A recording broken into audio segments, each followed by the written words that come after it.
Hi, I welcome you all to the second part of Indian economy on the eve of independence, that is chapter 1 of Indian economic development of class 12th.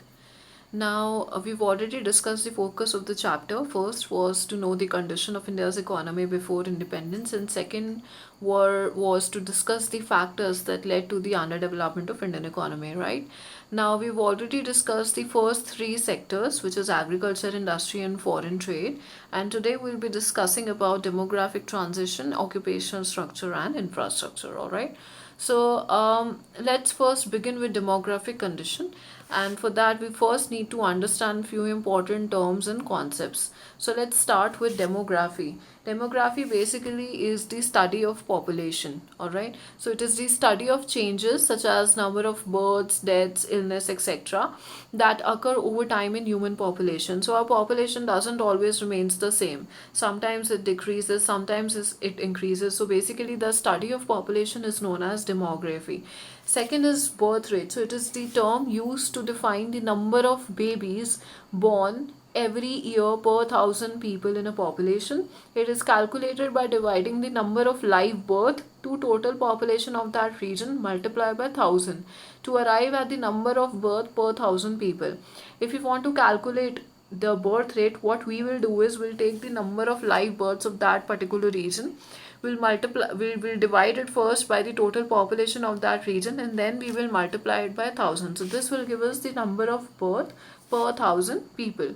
Then comes the death rate. The death rate is the term used to define the number of deaths every year per 1,000 people in a population. So how we will calculate the death rate? The number of death divided by total population of that region multiplied by 1,000, you will get the death rate, and it is also known as fatality rate. All right. Now, if death rate is more than the birth rate, so if death rate is more than the birth rate, what will happen? There will be a decrease in population. All right. If more and more number of deaths are there in a country, then obviously there will be a decrease in population. If birth rate is equal to death rate, which means if my birth rate and death rate are the same, then there will be a no change in population. But if birth rate is greater than death rate, which means if there are more birth as compared to death, then obviously there will be an increase in population. All right. Now, infant mortality rate. So it is the number of infants dying before the age of 1 per 1,000 live births of the given geographical area during the same year.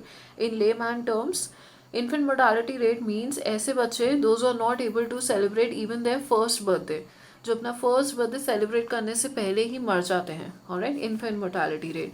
Literacy rate. The total percentage of the population of an area at a particular time age 7 years or above who can read and write with understanding. ऐसे बच्चे जो 7 साल से ऊपर हैं, those who can read and write with understanding होता है literacy rate. Life expectancy refers to the number of years a person is expected to live. मैं कितना expect करती हूँ कि मैं जीऊँगी, life expectancy. And so it varies by geographical area and by era. So in the bronze age था जो iron age से पहले था. So we had three stages: stone age, bronze age or iron age. So in bronze age basically tools and weapons were made of bronze, right? So बहुत time पहले the life expectancy was 26 years, but अभी in 2010 it was 67 years. alright. तो पहले 26 years में ही लोग मर जाते थे, but अब 67 के around in 2010 you can say it was 67 years. Morbidity, it is an occurrence of illness or disease. For example, morbidity rates for COVID-19 has increased tremendously. Alright, जब कोई illness या disease हो जाती है, so for example COVID-19 की वजह से morbidity rate has increased. So what is the full form of COVID-19? So here CO stands for corona, VI stands for virus, D stands for disease, and 19 means 2019 in which this virus came. All right. Now, year of Great Divide is 1921. So Indian population has increased steadily every decade. Decade means 10 years. So we all know that census is conducted every 10 years. Population census is conducted every 10 years, except the census of 1921. So it is saying that our population has increased tremendously but in 1921 it didn't increase. Alright, so which is why the year of Great Divide is 1921. So if you can see now, on the x-axis we have the years and on the y-axis we have the population, right? So if from 1911 to 1921, if you can see from it, the population actually fell from 25.21 to 25.13. Why is this? It may be because of the large scale famines, because of the colonial exploitation, and also many Indian soldiers lost their life in World War I. So Indian soldiers were fighting for Britishers, during the World War I. So many Indian soldiers lost their life. So this was the year when population actually decreased. So this is known as year of Great Divide. Now after 1921 our population increased tremendously. So before 1921 our population decreased, but after 1921 it has increased, which is why 1921 is known as year of Great Divide. So before 1921 we were in the first stage of demographic transition, but after 1921 we went into the second stage of transition. Alright, now in the latest 2011 census, our population was 1 to 1.02 crores, which is roughly 1.2 billion. Alright, so we all know one thing, that 1 million is 10 lakhs. 1 billion is how much? 100 crores. Alright, 1 trillion is 1000 crores. Alright, you should know this. Now let's proceed. Demographic condition during British rule. So what were the conditions during British rule? Number one, both birth rate and death rate were high. Now this indicates backwardness of Indian economy leading to massive poverty. उस time पे British rule के time पे birth rate भी high था और death rate भी high था. Obviously birth rate इसलिए हाई था क्योंकि प्रॉपर अवेयरनेस नहीं थी लोगों के बीच में, एंड प्रॉपर हेल्थ फैसिलिटीज़ भी नहीं दी जाती थी. डेथ रेट क्यों हाई था? क्योंकि प्रॉपर मेडिसिन, प्रॉपर वैक्सीनेशन कुछ अवेलेबल नहीं था, इससे लोग जल्दी भी मर जाते थे. So it led to the backwardness of Indian economy. Second, literacy rate was also less than 16%. Britishers ने कोई एफर्ट ही नहीं करे कि इंडियंस को एजुकेट किया जाए. Alright, public health facilities were also inadequate. There were a lot of water and airborne diseases, right? Infant mortality rate was also very high. I mean, more and more number of kids who are less than 1 year of age, they died. All right, why they died? Because of the poor healthcare of the country, right? Low life expectancy, so poor healthcare facilities and lack of general awareness to keep healthy led to low life expectancy. लोग जल्दी मर जाते थे. Why? Because of the poor health facilities.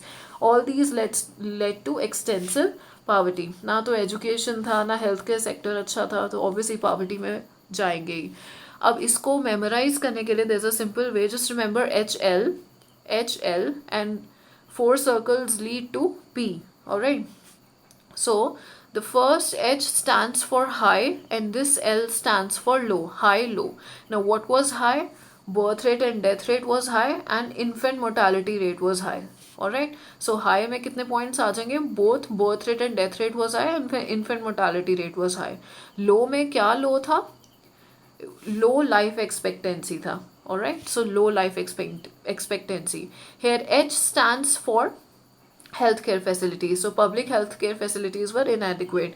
L stands for literacy rate was low. All this led to rampant poverty, which is our last point. So if you can picturize this image, you'll remember. So first 2 circles, high और low बोल रहा है. High क्या था? Birth rate, death rate और infant mortality rate. Low क्या था? Life expectancy rate.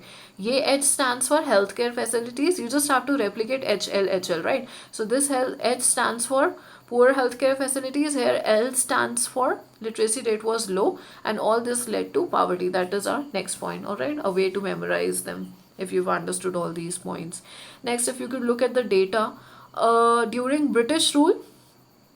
So if you can see the picture during the British rule and nowadays, right, you can see a tremendous change, and this is also reflected in our data. Let's see. So birth rate, during British rule, our birth rate was 48 per thousand. It was very high, but now it is 17.8 per thousand. Alright, Now people are getting more and more aware of family welfare schemes, right?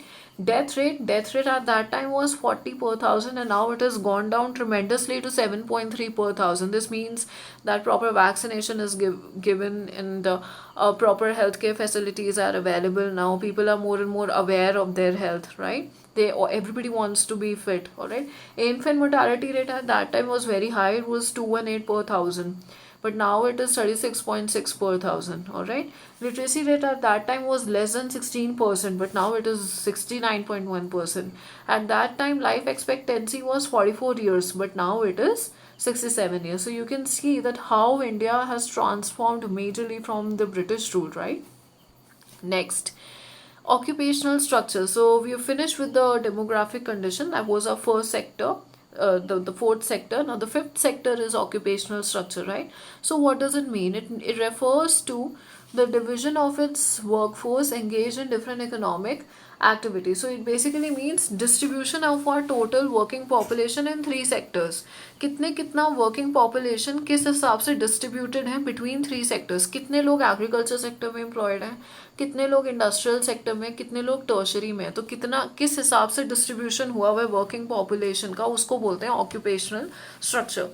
Agriculture sector में all economic activities related to agriculture, farming, animal husbandry, forestry, etc. Agriculture sector. Industrial sector, all the manufacturing sector, small scale, large scale industries comes under industrial sector. Tertiary sector, when I talk about trade, communication, insurance, banking, alright, all of this comes under tertiary sector. Now as an economy grows, alright, जैसे जैसे economy बढ़ती है तो हम agriculture से उठ के tertiary sector में शिफ्ट होने लग जाते हैं.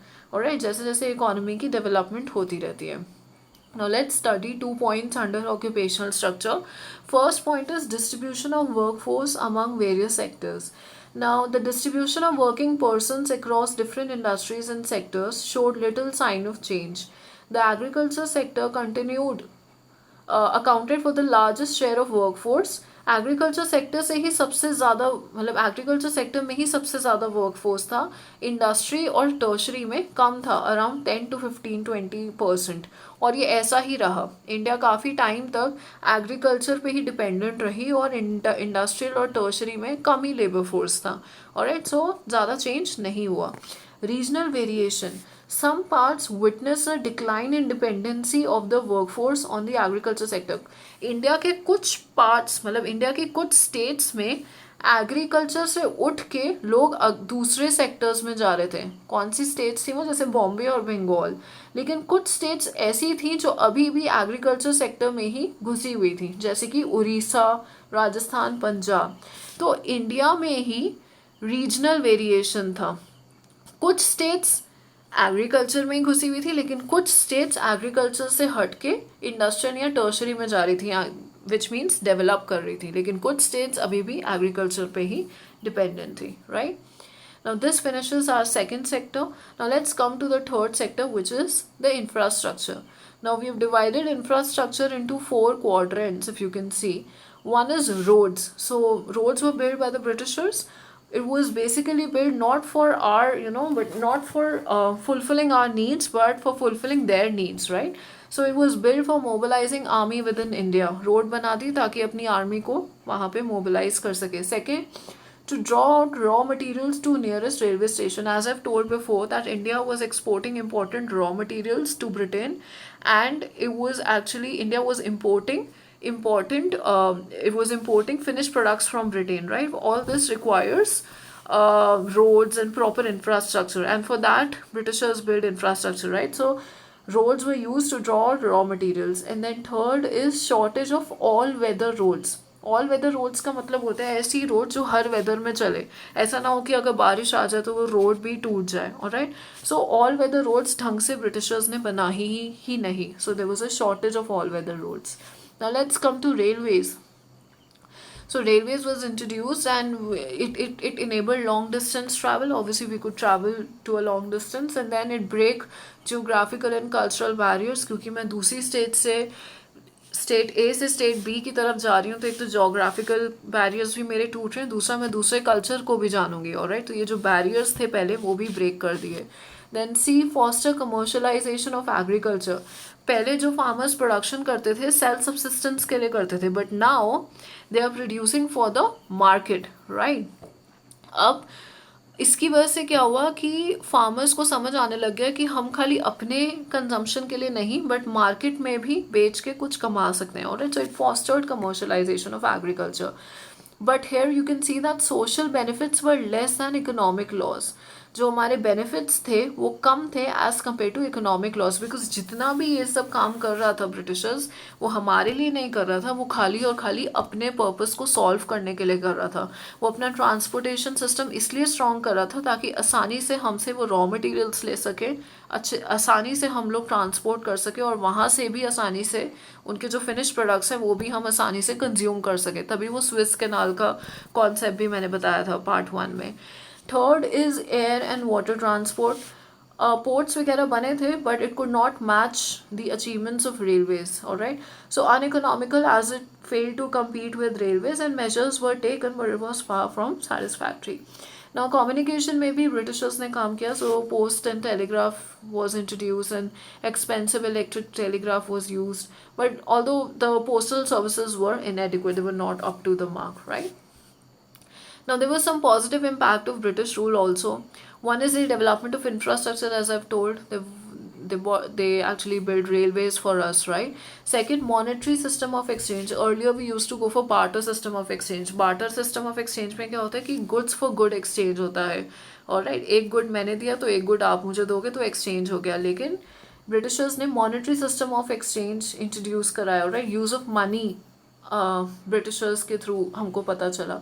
कमर्शलाइजेशन ऑफ एग्रीकल्चर का कॉन्सेप्ट ब्रिटिशर्स से पता चला। पहले हम लोग खाली सेल्फ सब्सिस्टेंस के लिए प्रोड्यूस करते थे, बट अब पता चला नहीं नहीं हम बेच के कुछ कमा भी सकते हैं, right. Effective administration, work culture कैसा होता है किसी भी ऑफिस में, वो हमको कैसे किसने सिखाया तो नहीं बट किसने हमको थोड़ा इंट्रोड्यूस कराया, that was Britishers, alright. So in points को मेमोराइज करने का तरीका की इज IMCA, मैं चार्टर्ड अकाउंटेंट हूँ, alright. IMCA, so I stands for infrastructure, M stands for monetary system of exchange, C stands for commercialization of agriculture, and A stands for effective administration.